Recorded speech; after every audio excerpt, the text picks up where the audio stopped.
Добре дојдовте во новото издание на Форум Импакт. Јас сум Стефче Дечев. Денес повторно имаме интересна тема, празнична, великденска тема.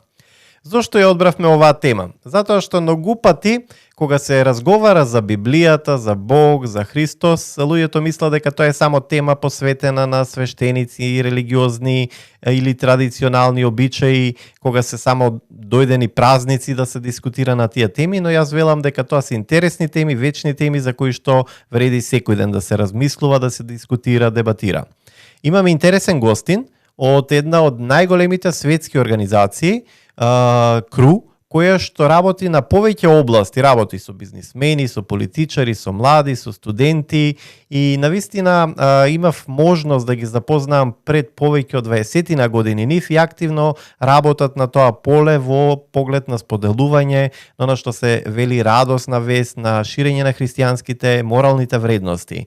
Денес, како што споменав, нели се наоѓаме пред големиот христијански празник Великден, ја одбравме точно темата која што се случи на Велики петок, или моментот кога Исус е на крстот, кога ги дава последните 7 изјави пред да биде распнат целосно на крстот, пред да почине на крстот, пред да воскресне.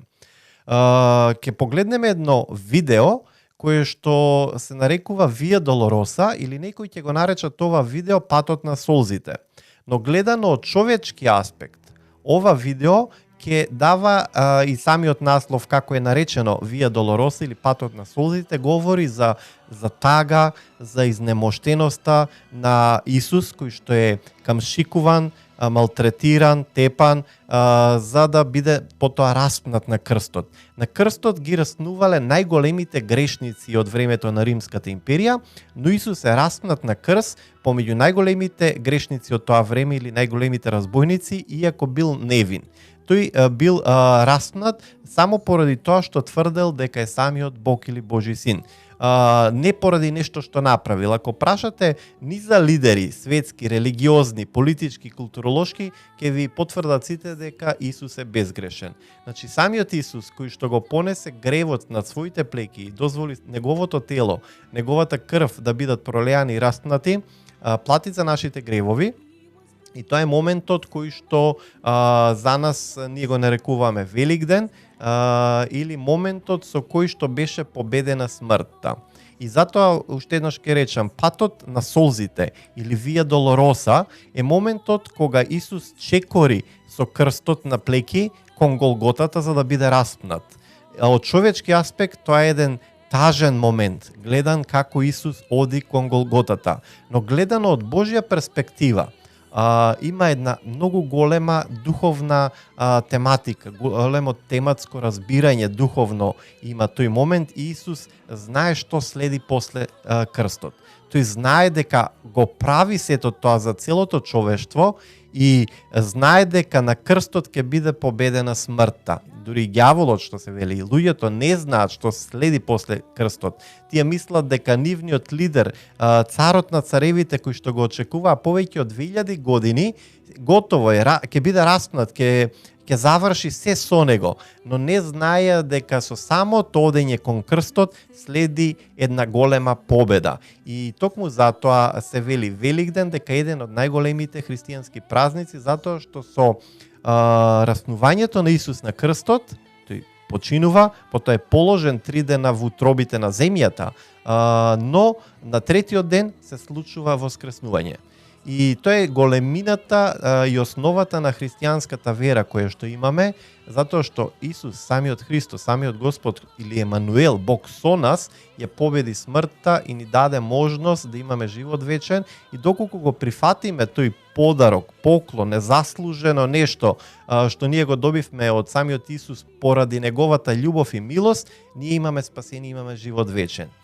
Предлагам да ја слушнете оваа тема, останете со нас, имаме интересен разговор, ќе ги разгледаме, значи 7 последни изјави на Исус на крстот и ќе дознаеме нешто повеќе за како да размислуваме, како да се молиме и како да го прифатиме тој подарок во благодат. Благодат во превод значи незаслужен подарок кој што ние го добивме од самиот Бог, од преку Исус, кој што се принесе на крстот, и затоа уште еднаш значи одвоивме време денеска да продискутираме на оваа великденска тема и да кажеме дека Великден не е само еден ден на кој што треба во годината да се потсетиме, туку Великден, исто и Божик, се денови и она што е направено во овие два големи празника се нешто со кое што можеме да живееме секој ден.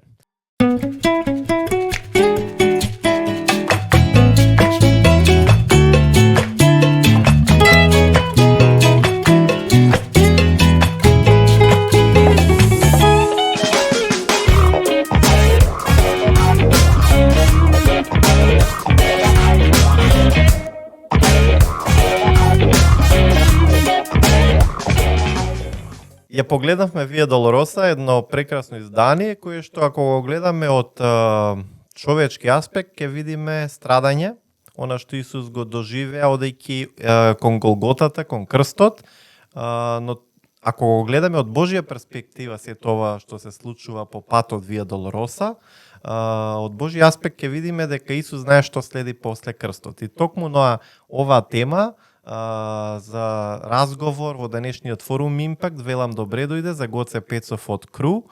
Тоа е една од најголемите светски организации која што имате различни мисии со студенти, со млади, со пеачи, со спортисти, со религиозни водачи, со бизнисмени. Добре ни дојде во студиото на форум Импакт, Гоце. Добро ве најдов. Фала Стефче за поканата, мило ми е што сум тука. Драго ми мене што си денес со нас тука и што за една прекрасна тема ќе разговараме денес. Верувам низа од гледачите, од слушателите на овој подкаст Форум Импакт, ова ќе биде голема инспирација за низа променети животи, така. Дадовме нели вовет еден за Вија Долороса. Како бе твоето размислување во поглед на што следи после крстот? Па како што кажа Стефче, овие се сцени на страдање и како што го пречека Исус во Ерусалим, нели, на цветници, кога влегуваше триумфалното него влегување, кога вика Осана, кога вика нели Месијата дека доаѓа. И имаше голема радост, го очекува како Месија, го очекува помазаниот царот, помазаникот на Израел, кој што требаше да очекува да ги избави од римското робство, да биде војсководец и така натаму, но тоа што се случи беше голем шок и за неговите следбеници, иако тој им го предскажуваше неговото страдање, тие маки што ги гледаме и тука, како што одина кај крстот на Голгота. И беше еден шок, едно неверување, од човечки аспект, како може царот на Израел, Месијата, што го очекувавме, што гледавме. Илјадници години, што се предскажуваше. Тој правеше чуда многу и така натаму, а сега го гледаат сите така како жртвено јагне, оди кон крстот. Да. И воопшто не можеа тоа да го сватат, да го сварат што се случува. Затоа што не гледа големата слика која што Бог ќе знае, перспективата. Да. Нели она мисла што се вели од дрвјата не ја видоа шумата. Да, ниту религиозните водачи го сватија тоа, ниту неговите ученици беше како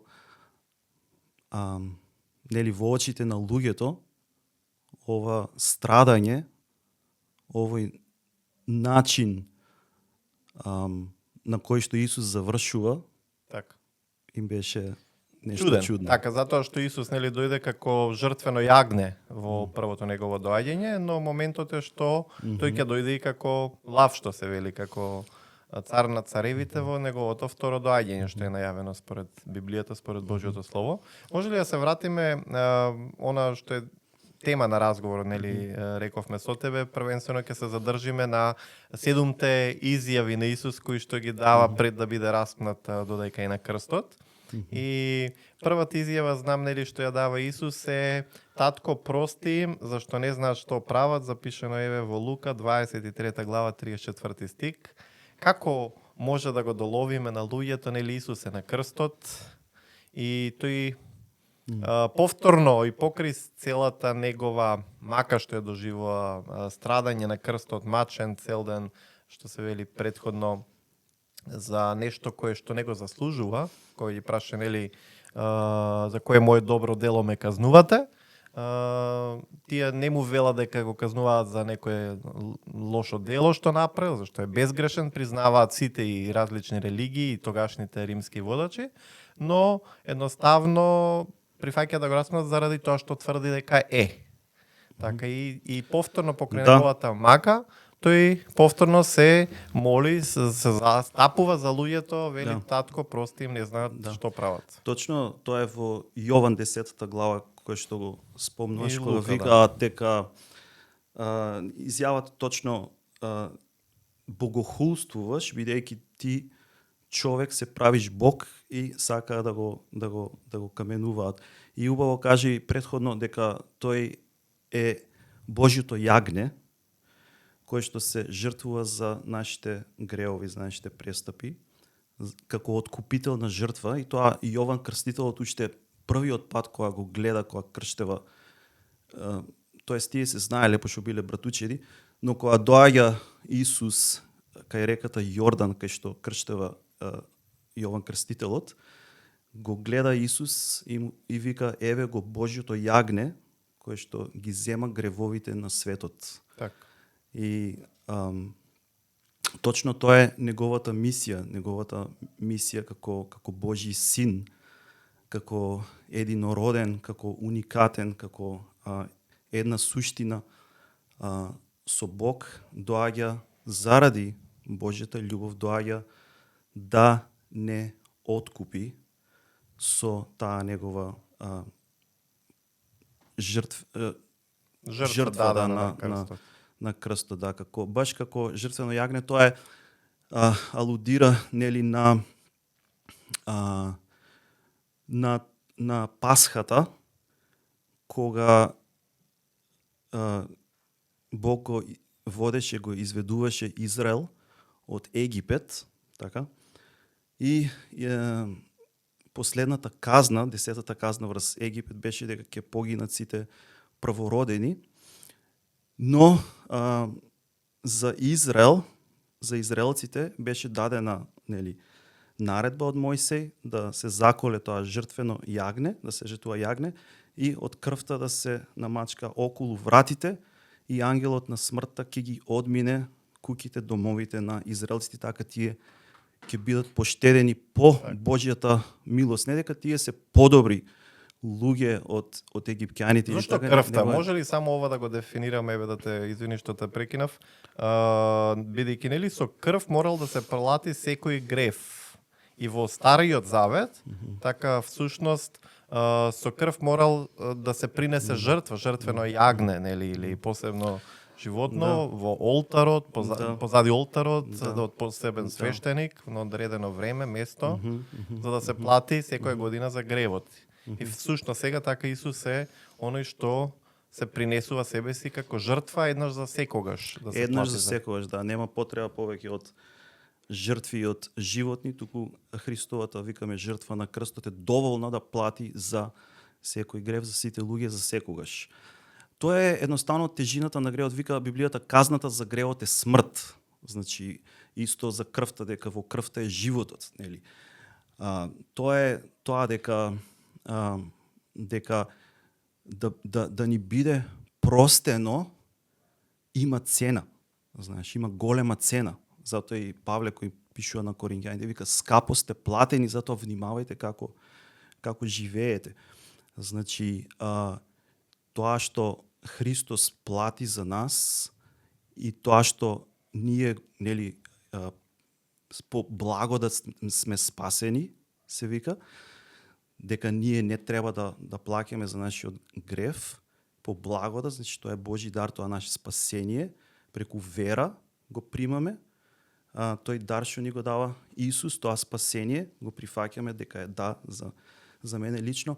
И ако е за мене бесплатно, сепак тоа е многу кошта, многу скапо. Ова што го споменам ми се допадна многу затоа што тој беше посебно стихот од Ефесјаните, послание до Ефесјаните 2 глава 8-9 стих, што посебно ме допре, се сеќавам од дискусија со Томо од вашата организација, поздрав и до Томо, верувам дека ќе гледа ова емисија или ова издание на Форум Импакт. Поздрав до Томо. Кој што ми го представи посебно овој стих. По благодат сте спасени преку вера, не според вашите дела, за да не се фали некој. Така. Точно и од оној ваш материјал што го имате печатено, посебно за овој разговор, инспирација ми беше и ме водеше да најдам инспирација да разговараме на оваа тема. Едно брошурче имавте 100% живот, кај што имавте, знам, една слика, кај што е опишан моментот дека во Стариот Завет луѓето вика се трудеа со своји добри дела да направат добри дела и да дојдат, нели, демек се надеваат да дојдат кон Бог повторно, ти беа, како се вели, одделени. Според Божиот план создадени, совршени, но Поради одделени. гревот паднати, одделени од Бог. Од гревот, со гревот кога влезе, кога се испречи, одделени од Бог. И со своји сили се трудеа да дојдат повторно кај Бог и тоа не беше доволно. И, например, тој ми беше водечкиот лајт мотив еви за овој разговор. Потребен е крстот, така. Така, мораше да дојде моментот Точно тоа што го збориме, таа откупителна жртва, тоа јагне Божјо и тој зашто Бог не ги спушти стандардите, нели, што велиме. не ги спушти стандарди, да. Божјата праведност остана Точно, вечна. точно, тоа е и поентот дека на крстот е задоволена Божјата правда, дека казната за гревот е смрт, но самиот Бог ја плати заради неговата љубов. Тука на крстот се гледа дека е задоволена и Божјата правда, во исто време се гледа и Божјата љубов кон човекот, кон мене и кон тебе и општо, значи Бог е спремен од негова страна, тој се движи кон нас и ја трга секоја пречка за ние да можеме да бидеме повторно со него, повторно кај него, повторно Божји деца. Така, чувствував потреба и посебно на овој прекрасен ден или Великден не е само еден ден во годината на кој што треба да се спомнуваме, туку е Великден ја велам секој ден. И треба да со него и со Божик она што го добивме да живееме секој ден, но еве овој подкаст посебно го наменивме да разговараме дека Великден не е само вапцување на јајца црвени, така и на мали зајчиња од поново време, украсување на куќите, туку дека има една многу голема суштина. Ја разгледавме првата изјава која што Исус ја дава на крстот пред да биде распнат на Велики петок. Втората негова изјава, која што тој ја дава, која што сакам со тебе да ја продискутираме и да ја објасниме, нели, можеби малку попластично, е кај што Исус изјавува: вистина ви велам, денес ќе бидете со мене во рајот, Лука 23 глава 43 стих. На тој разбойникот што кој што се двајца, нели, распнати околу него. Како може ова да го сватиме, нели, вистина ви велам, денес ќе бидеш со мене во рајот. Па се гледа дека може да го објасниме моментот како да го потсетување објасниме за моментот оние што ќе го гледат ова видео. Според Евангелие по Лука опишува дека Исус беше распнат помеѓу двајца разбойници. Иако безгрешен. Да, иако безгрешен, тоа е многу иронично, нели? И едниот му вика: ако си ти Божи син, нели, спаси се самиот, спаси ни и нас. Како го провоцира, како горделиво, како иако на крстот. А другиот пак вели: како можеш така да зборуваш, нели? Ние овде сме заслужиле ваква казна, а овој е невин. Значи, он го препознава во моментот дека Исус е праведник, дека не заслужил со ништо ваква смрт, и му се обраќа на Исус и му вели: сети се на мене. И точно зборовите може да ги погледнеме за точно, сега малце прераскажуваме така. Исус му вика: ти велам дека уште денес ќе бидеш со мене во рајот. Тоа е едно прекрасно сведоштво дека Исус на крстот е заинтересиран да ги спасува грешниците, дека внимава на тие кои што имаат покајничко срце. Значи го гледаме тој кој што го препознава Христос како праведник, како Господ, како Емануел или во превод Бог со нас. Да. И го моли, му се обраќа, сети се на мене. Знаеш, го повикува. Се повикува на неговата моќ, се повикува на неговата милост. Може би единствениот што го препознава во таа ситуација Исус како што е, бидејќи другите се, нели, рековме преска, како збунети, како зачудени, како што се случува. Неговите ученици се Да, разбегани. но тој го гледа, освен но Јован тој и го мајка гледа. му и Магдалена. Добре, сега не можеме точно да знаеме Така. како го разбира, како го гледа сето тоа, како го толкува, меѓутоа гледаме дека му се обраќа, дека го моли, дека бара спасение, дека го признава својот грев, така, за разлика од другиот. И едноставно Исус му ветува во тој момент. На тој момент што е тука кај него што го спасува тој човек? Верата, ја тоа питам. што збориме, нели, за верата, Поверува во дека Исус. тој ништо не можеше никакво добро дело да направи за да се спаси. Едноставно му се броја минутите, така кажано. И дека не можеше да направи никакво добро дело на крстот, едноставно само можеше да повика кон Исус во таа болка, во тоа страдање. Можеше само да верува Да. и да моли за милост. Така да таа молитва му беше услишена. Јасно. Следна изјава која што Исус ја дава додека е на крстот, нели, пред да го предаде својот дух, вели Исус и рече на мајка си: "Жено, еве ти син." Потоа му рече на ученикот: "Сине, еве ти мајка", односно на Јован. И Исус и Марија, нели, повторно се заедно како на почетокот на својата служба, кога Исус пред да започне во Кана Галилејска, и сега на крајот на својата служба повторно во подножието на крстот. Јован апостолот е единствениот ученик кој што запишува за мајката на Исус во Евангелието, нели? Господ кон неговата мајка се обраќа како жено, како на свадбата, како на почетокот, нели, на празникот во Кана Галилејска. И во овој пасус подсетува на жената во Битие 3:15, кое е прво месијанско пророштво за Спасителот, предвидувајќи ја жената облечена во сонцето. Жена облечена во сонце во Откровение 12 глава, например. Но, добро, Може ти тука да објасниш да. малце? Ајде јавата да ја разгледаме. Исус и рече на мајка си: "Жено, еве ти син", потоа му рече на ученикот: "Син, еве ти мајка." Повторно се грижи, емпатија има за луѓето кои што страдаат, нели, кои што Тоа е неверојатно, да, нели, првата изјава што ја прочита: Господе, прости им, не знаат што прават, па со чувството спасувањето на овој разбойникот, па погледнува кон мајка му и ученикот негов и да кажем ја згрижува, нели, мајката да остане заштитена. И тука ја гледаме пак тоа негово сочувство, што каже емпатија. Да, тоа е тоа што јас го гледам тука. Ти спомна некои други моменти од почетокот, така. кога од започна почетокот, Исус со Да, својата тоа мисија. беше од Битие 3:15, Да. кога се вели дека Кога е најавува жената облечена во сонце, фактички благословена на некој начин, да преку нејзе дојде самиот Господ. тоа беше всушност протоевангелие, како што кажуваат во Битие 3:15, да. 3:15.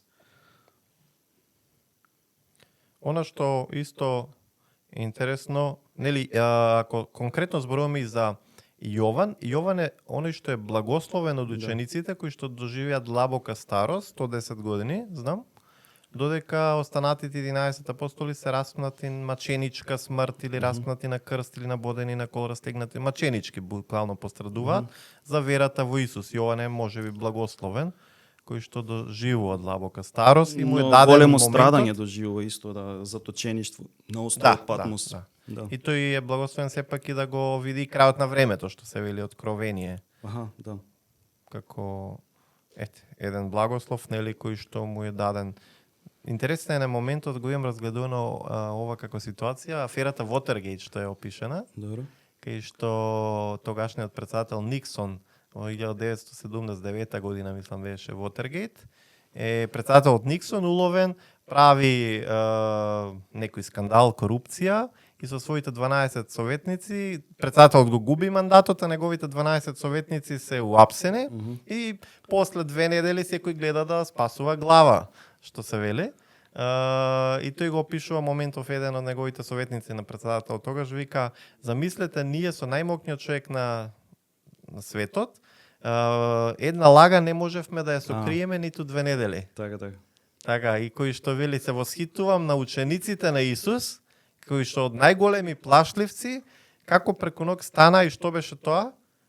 Што ги направи преку ног да станат најревносни, посветени евангелизатори да шират една порака дека го видоа Месијата или Исус воскресна, така. Да, тоа се дава како аргумент дека не можат да се договорат да држат некоја тајна луѓето, едноставно ќе излезе лага. или лага, ќе излезе на површина. Не може да се договорат учениците да го држат тоа, да го украдат телото, како што и викале, нели, дека се случило од овие еврејските старешини, така кажале, ги подплатиле, нели, тие стражарите, кажете дека учениците дојдоа го украдоа телото на Исус. И ние тука го гледаме во овој стих, она го тоа спомена нема логика. ова како ситуација, зашто еве во ова изјава Исус е нели на крстот и под крстот ги гледа мајката на неговата мајка и вели жено, еве ти син и неговиот единствен ученик кој што е под крстот, додека он после неговото воскресение повторно е со сите останати ученици, меѓу кои неверниот Томо, нели, кој што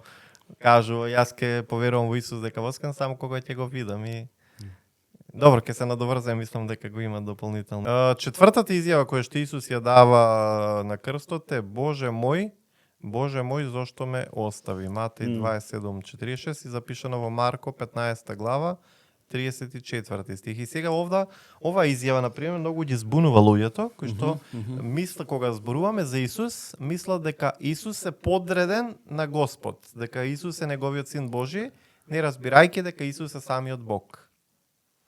Како да го опишеме моментот, нели, дека Бог е оној што во Богот човечка форма дојде преку Исус за да го плати гревот. Може ли тоа да го доловиме и објасним и оваа изјава дека во еден момент Бог сепак прифати да биде делот во Исус одвоен од својата светост поради гревот што го нанесе на себе? Да, тоа е, да, многу теолози тука дискутираат и пишуваат и дебатираат, да. Има еден автор, Тим Келер, он вика дека на крстот само обично Исус кога се моли на Бог, му се обраќа со татко.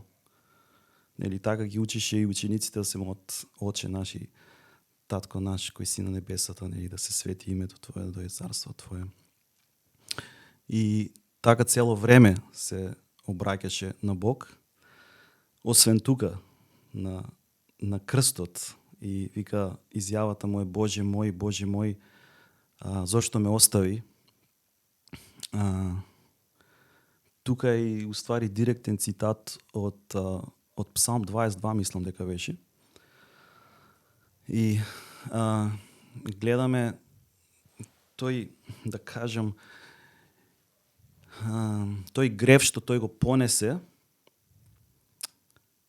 и ја гледаме таа тежина која што ја носи и како поради тој грев што го носи врз себе на целото човештво, да кажем, да ја искусува таа агонија.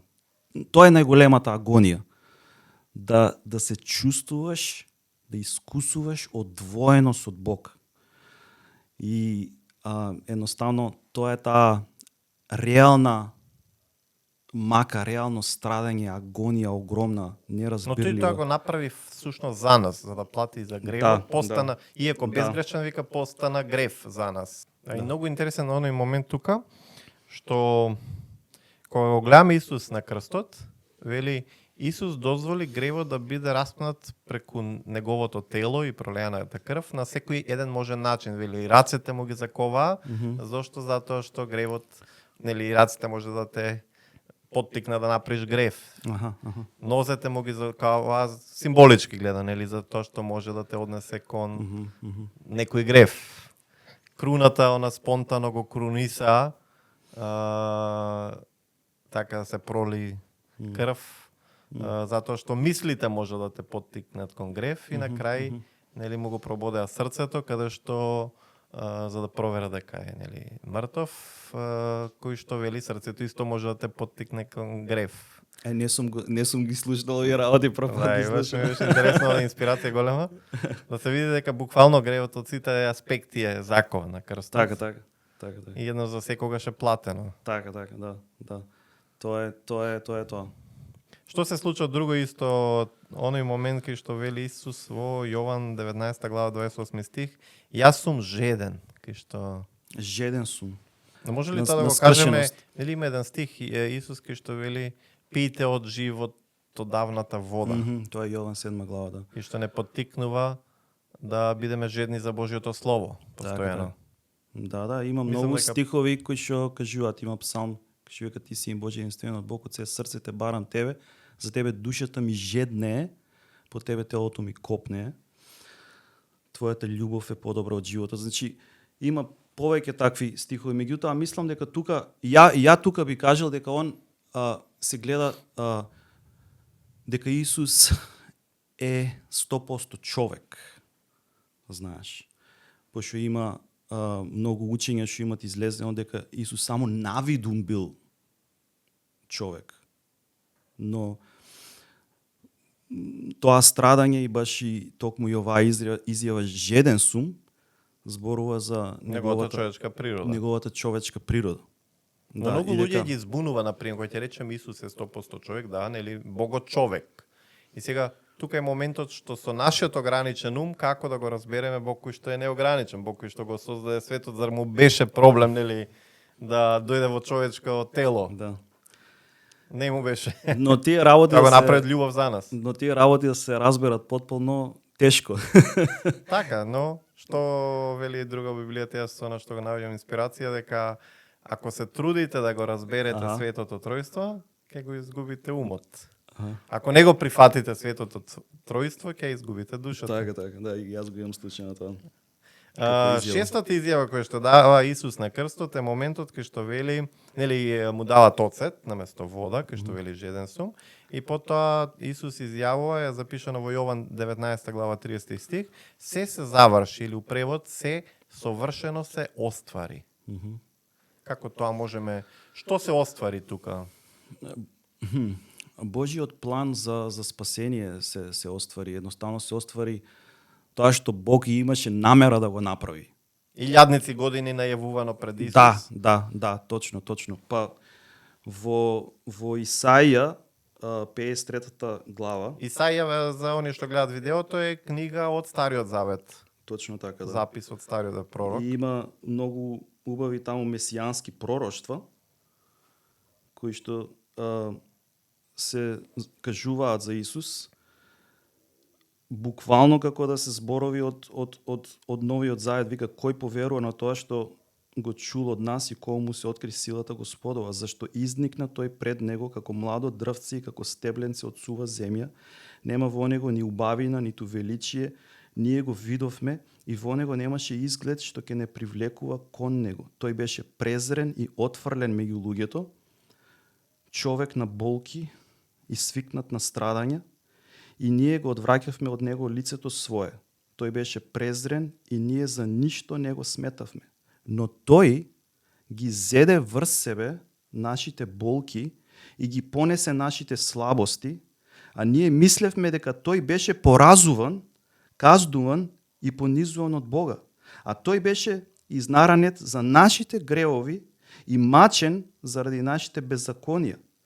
Казната за нашиот мир падна врз него, а преку неговите рани ние се излекувавме. Сите бевме заблудени како овци, секој си одеше по својот пат и Господ ги натовари врз него гревовите на сите нас. Тој беше измачуван, но страдаше доброволно и устата своја не ја отвараше. Како јагне, тој беше одведен на коленје и како што е овцата пред стрижачите своји безгласна, така и тој не ја отвори устата своја. И така продолжува понатаму, Так. да не читаме премногу, но тоа е Исаија како го опишува таа заменска жртва на... колку време е пред Исус? Па мислам околу 700 години, така нешто. Така како пророк кој што го најавува доаѓањето на Спасителот, Да, оно што е овде- остварено во ликот животот и делото Овде на гледаме Исус. како до детали Се се исполнува. се исполнува. И не се само овие Така. пророштва, има и други. Во Библијата Мислам повеќе дека околу 300 сведоштва, ја мислам дека ја се прочитав дека околу 400 пророштва Поголеми. Исус ги исполнува, ако нели. што се како поголеми Ако ги запишани гледаме. пророштва што се исполнуваат во ликот животот и делото на Исус. Така. Така Да. уште многу помали Да. ако се чита целата Библија.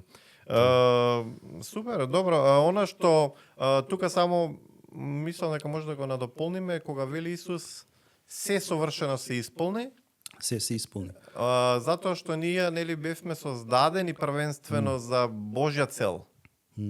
Но бевме одвоени од таа Божја Так. цел и повторно Бог дава спасение за да се врати секако на почетокот. Да. И они што ќе го прифати Исус, неговиот подарок што го дава на крстот, што го прави откупот за нас, да повторно дојде во вечноста преку тој Божи план, преку откупот што Исус го прави. Да. Точно така. Едноставно Бог не го заборавил тоа Што го вети? што го вети и самиот дизајн на човекот во битие во почетокот на Библијата, кога Бог го создаде човекот, го создаде според својот лик, машко и женско ги создаде. И што им кажа, што значи тоа во својот лик ги создаде? Едноставно им даде мандат да владеат, да бидат негово рефлектирање на Бог на земјата. Го имаме тоа, Едемската градина е нели и градина, ама и планина. Тоа спојување или храм, спојување на небото и земјата. И го гледаме тоа, Бог вика одете, нели и управувајте, сега парафразираме малце, ама тоа е тоа. Управувајте со земјата, плодете се, множите се, култивирајте, правете убавина. Се добро е создадено за вас за да бидне. Да. Но тој план се разруши, така, кога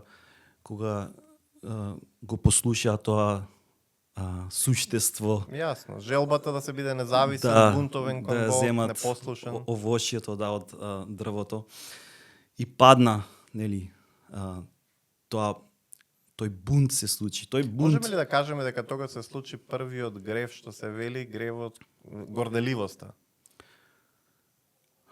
Гордост. Да, всушност гледаме дека на небото се има случајно бунт, кај што духовни битија отпаѓаат, поради тоа што истото, дека сакаат да бидат, не им е доволно тоа што се сакаат да бидат како Бог.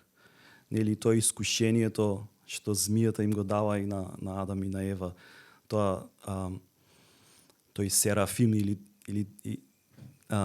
нели змија што зборува, ама тоа очигледно е духовно битие некое, им се обраќа и ги повикува и тие И става под под искушение. истиот бунт, тој знаеш,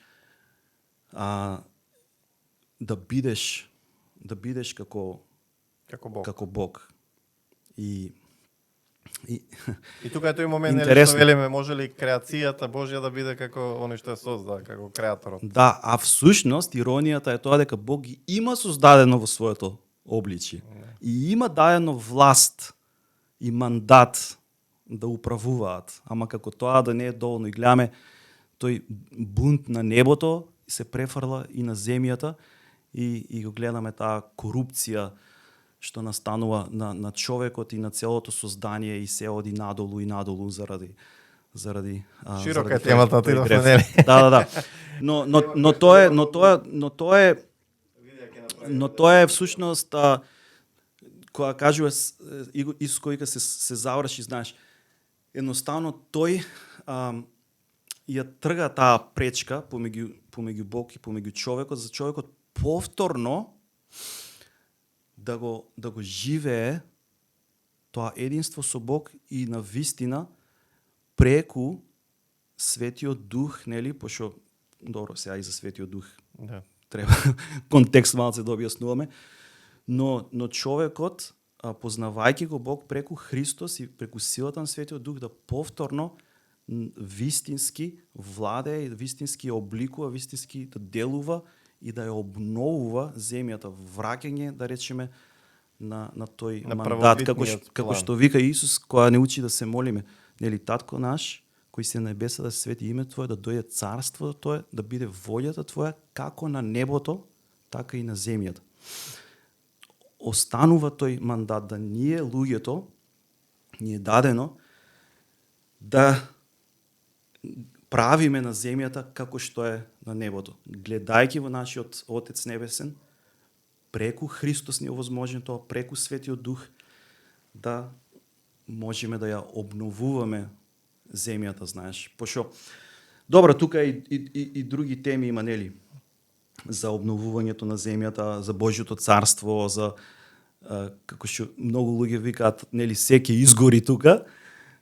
Новиот Ерусалим. Но нема да биде така, туку ќе има ново небо и нова земја, но ние веќе работиме на тоа. Така? Работиме на тоа. Ние сме тоа се е свршено, пак да се вратиме кон таа изјава. Исус вика дека еве тој Планот е исполнет. Планот е исполнет у смисла на тоа дека он навистина беше зацарен и навистина беше инаугуриран, но доби не круна како на крал, како на цар, туку трнов венец, така тоа беше неговата круна, и не седна на престолот царски, него беше подигнат, распнат на крстот, и тоа беше неговата инаугурација. Јасно, но меѓутоа воскресна, иако луѓето се подсмеваа на тој начин, тие спонтано, знам нели римјаните на крај му закачија табла над главата на Исус, кој што вели овде, ова е царот на царевите. Исус царот на евреите. Царот на евреите, да. И иако символички, но буквално цар е голем момент. Но види, тоа е целата на англиски upside down. Го испревртува Исус сето тоа што човекот го смета, нели, за мокно, за славно, за добро, за тоа што ние сме ги извртиле работите, знаеш, кај што аплаудираме на политичари, на богаташи, на таква како пример моќ, за лидер. како пример, да, но Исус доаѓа да служи нов пример. Едноставно го крши сето тоа и кажува, слушај, нели, ако сакаш да водиш, ако сакаш да правиш добро, следи ме мене.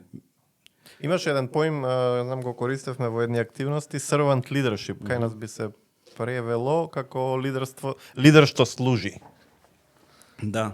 Затоа што вистински лидер е оној што служи, а не да му служат него. Тоа е примерот на Исус, дефинитивно. Седмата изјава, фактички што ја дава последната изјава на крстот, вели Исус: Татко, во твои раце го предава мојот дух. Таа е седмата изјава, насочена нели кон Отецот, каде што се остварува, се совршено. Исус плаќа за, иако невин што се вели, Пилат, дури и самиот Пилат гледа дека дозволува да биде распнат невин човек, тој дури се измива со рацете, да нема ништо со она што е направено, на друг го предава одговорноста.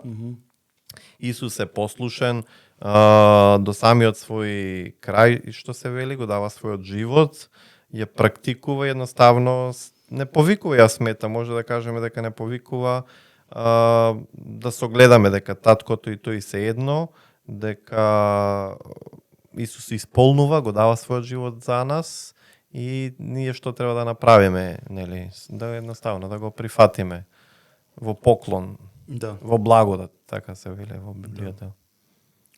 Благодат, незаслужен дар. И они стих ми е нели значаен кој што Јован 3:16, Зашто Бог толку го засака светот, што го даде својот единороден син, та секој што верува во него да не загине, туку да има живот вечен. амин, да. Како може да го разберате оние што го гледат овој момент живот вечен? Не почнува за време после смртта тој живот, туку започнува за време на овој живот кај што одлучуваме, нели, она мисија што ни е животна, Апсолутно. каде Тоа ќе ја поминеме вечноста. Да,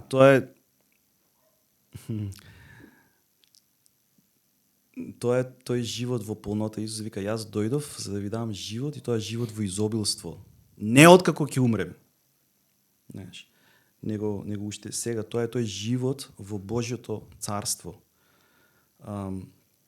Има еден автор, Џон Марк Комерон, го објаснува кој е христијанин, кој е Христов ученик. Христијанинот е Христов ученик. И 3 работи: да бидеш со Исус, да стануваш како него и да го правиш тоа што тој го правеше. И нели ние сме Христови ученици, Христови следбеници и ние поминуваме време со Исус. Сега како го правиме тоа, може да збориме, тоа е друга тема, нели? Но многу важна тема. Да внимаваме какви луѓе стануваме. Знаеш, да стануваме послични на него. И да можеме да го правиме тоа што тој го правеше. И тоа е тој живот вечен или живот во полнота или живот во изобилство. Така ќе можеме да бидеме корисни и за нас самите и за околината, за фамилиите, за општеството, за Дури за нашите непријатели, вели за Бог. нашите непријатели, да.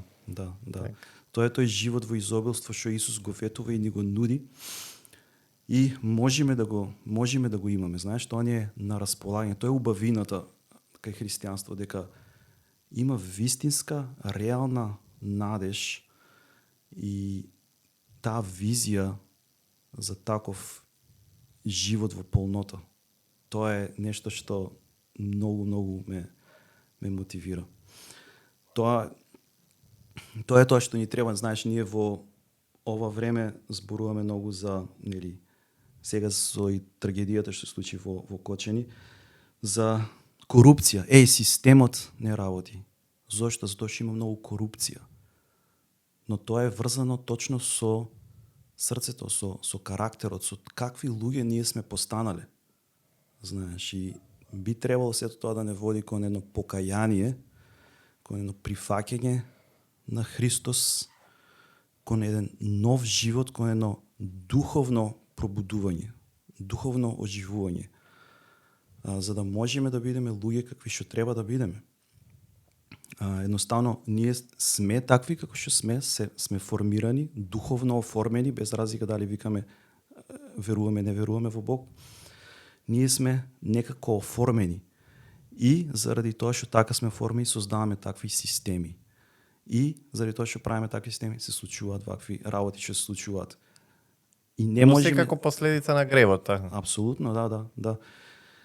И значи работите се многу подлабоки од што ние сакаме да ги направиме, да обвиниме некој друг, да речеме, знаеш, ова е проблемот и ќе решаваме некој систем, ќе решаваме некаква корупција, ќе правиме некакви закони, оно, меѓутоа нашето срце е застрането.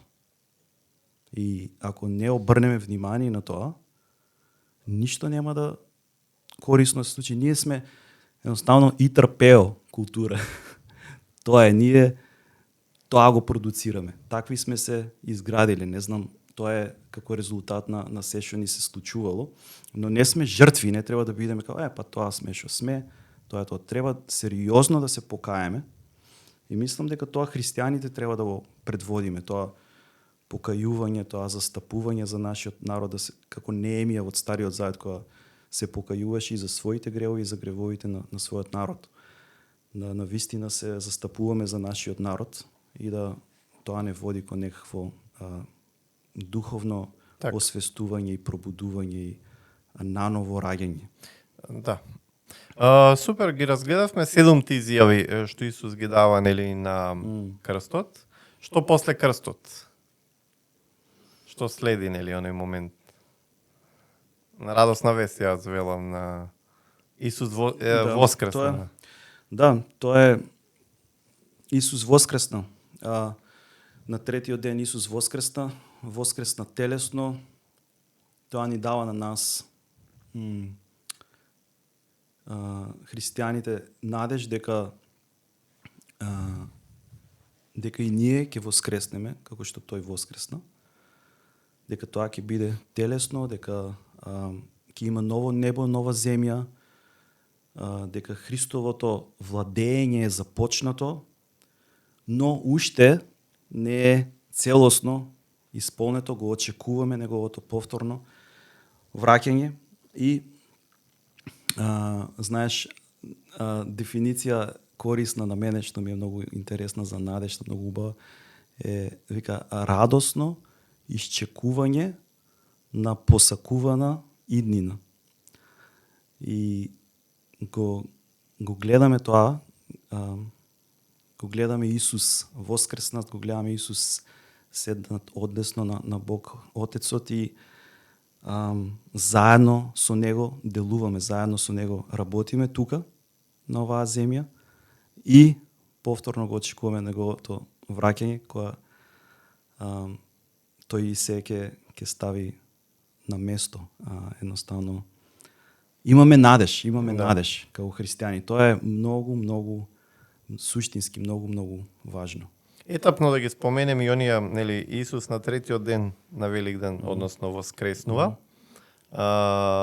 Потоа се случува момент кај што тоа се 40 на дена кај што Исус се појавува на повише места, повише од 500 луѓе се со Исус.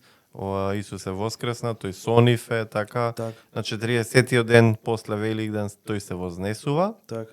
И на 50-тиот ден, фактички духовден, е денот кај што Исус, кога се вознесува, на 50-тиот ден на духовден, Исус кажува, ќе ви пратам силото згоре, што ќе живее во вас. Бог со нас, преку Светиот Дух, кај што преку силата на Светиот Дух живееме и ден денес. Го имаме оној утешител, затоа што физички... Да, не е само сила, не е енергија. Така, туку е Бог со нас. Етапно, ако нели го гледаме моментот. И затоа тука би те прашал, а нели Исус ги повикува пред да се вознесе учениците, одете до целиот свет, почнувајќи од Јудеја, Самарија, се до крајот на светот и расширете оваа радосна вест. Да, и вика, уствари вика, одете и од сите народи направете мои ученици. Дадена ми е сета власт на небото и на земја, така одејки направете ги сите народи мои ученици, крштевајќи ги во името на Таткото, Синот и Светиот Дух, учејќи ги да пазат се што сум ви заповедал.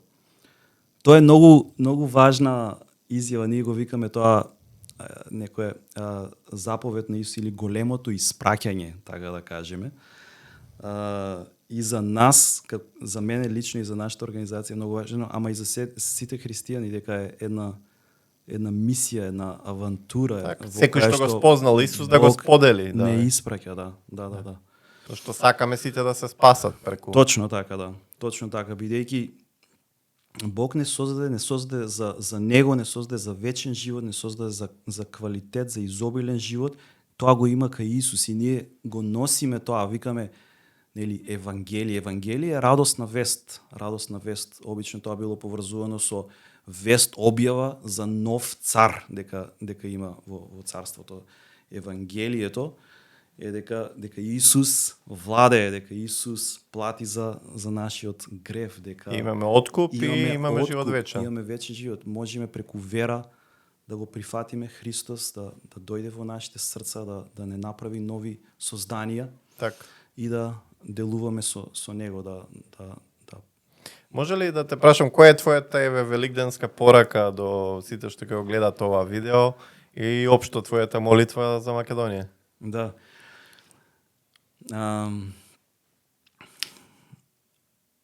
Не зборуваме за некакви теории или теологии само, туку познавањето на Бог е нешто лично и христијанството е личносен однос со Бог. И ја би сакал секој да може лично да го искуси, да го запознае Бог преку вера во Христос. Значи, тоа е она што ни е потребно. Да го почнеме тој однос со Бог, таа врска со Бог, да се покаеме, да го прифатиме Христос, неговата жртва, како жртва за нашите греови.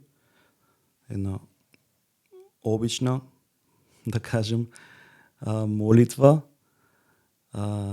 да му се предадеме на Христос и да го искусиме неговото простување кон нас, неговата љубов, радоста негова да ги исполни нашите срца.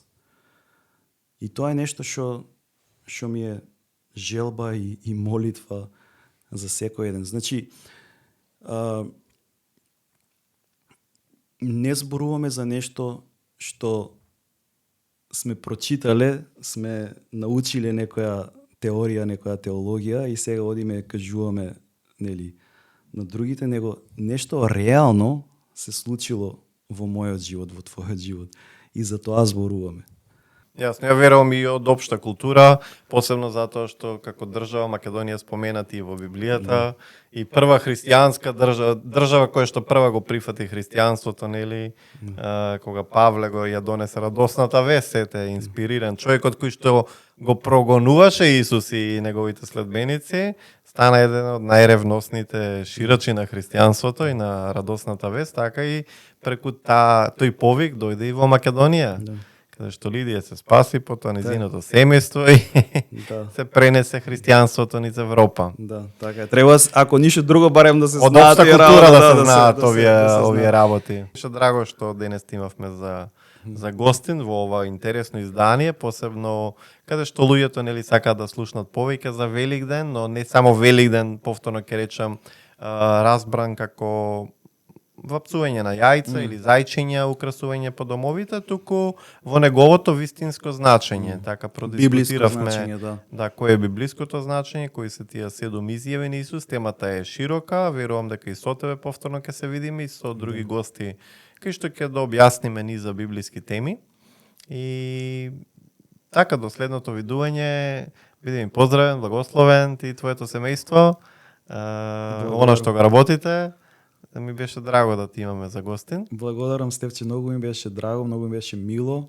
Фала на поканата и се надевам ќе продолжиме да се гледаме и да соработуваме. Задолжително, така ќе ти имаме и дополнително за гостин. Ти благодарам уште еднаш. Толку за денес. Верувам дека ви се допадна оваа тема. Отворивме ни за размислување, ги слушнавме 7 изјави кои се на Исус на крстот, видовме што тоа значи од духовен аспект, од библиски аспект и општо како христијани, како христијанска држава, како луѓе кои што живееме на ова поднебје, на македонско поднебје, а Македонија важи за една библиска држава, која што е првата држава христијанска, која што се отвора за христијанството и го прифаќа, односно Лидија Македонката, го прифаќа христијанството преку апостол Павле, кој што доаѓа во Македонија и подоа од Македонија Павле оди и во Малта, во Рим, се шири христијанството низ Европа. Лидија и во Грција исто и семејството на Лидија во Филипи, античка Македонија, ја создаваат она прва црква што се вели. Имавме можност од првите години да го имаме христијанството на овие простори, да растеме во тие вредности и како држава и како познавање и затоа секогаш вреди да спознаваме уште повеќе библиски размислувања, да ги согледаме оние моменти за кои што говори Исус преку Божјото Слово, самиот Бог, и ветуваме дека повторно ќе отвориме овакви интересни теми. И ви посакувам еден благословен празник, една убава, пријатна великденска атмосфера со вашите блиски, вашите сакани. Ви закажувам наредна средба со Форум Импакт, повторно со интересна тема. До тогаш заследете ги нашите социјални канали, нашите медиуми, impact_preds.com, Форум Импакт со нашиот тим, со Димитар, со останатиот тим, ветуваме интересни теми. Бидете поздравени, се најдобро.